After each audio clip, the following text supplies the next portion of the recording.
এবং এখানে যেটা তারা বলছে এই প্রত্যেকটা জিনিসই কিন্তু তাদের জীবনে বাস্তব হচ্ছে। এখানে একটু আগে সজল বর্মন কিন্তু বলেছে, কি বলেছে 6 ডিজিট, রাইট? তো 6 ডিজিটটা আমরা অনেকে বুঝেছি কিনা। লাখ হয় কত? একের পরে 5 শূন্য দিলে তো 1 লাখ হয় নাকি? তাহলে একটা 1 এরপরে হচ্ছে 5টা সংখ্যা, তাহলে মোট কয়টা? 6টা। এই 6 ডিজিট মানে হচ্ছে ন্যূনতম 1 লাখ টাকা থেকে 9,99,999 টাকা পর্যন্ত হচ্ছে কিন্তু 6 ডিজিট। আর যখনই আরেকটা ডিজিট বেড়ে যাচ্ছে তখনই সেটা 10 লাখ টাকা থেকে 99 লাখ কি মানে কোটির আগ পর্যন্ত গিয়ে যে ফিগারটা হয় সেটা কিন্তু 7 ডিজিট। আর আমাদের আইভ আলী ভাই বলছিল 8 ডিজিট। এরকম ইনকাম করারও কত আছে, আছে না? আছে।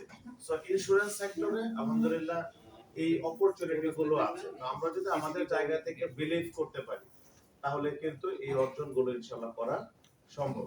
তো আমাদের সাথে আমাদের আরো কিছু সফল ব্রাঞ্চ ম্যানেজার স্যাররা আছে, তাহলে তাদের থেকেও আমরা সংক্ষেপে একটু তথ্য জানবো। তারপরে আমাদের যেটা ফুল প্রেজেন্টেশন যে যারা এই আলফা ইসলামী লাইফ ইন্স্যুরেন্স থেকে অর্জন করেছে তাদের কথাগুলো তো আমরা শুনছি। তাহলে এটা আমরা যারা আজকে নতুন এসেছি এটা আমরা কিভাবে আমাদের জীবনে এটাকে আমরা অর্জন করতে পারি বা আলফার মাধ্যমে কিভাবে আমরা এই অর্জনগুলো করতে পারি এটার ব্যাপারে কিন্তু আমাদের এসএম স্যার বিস্তারিত আলোচনা করবে। তো এই মুহূর্তে শুভেচ্ছা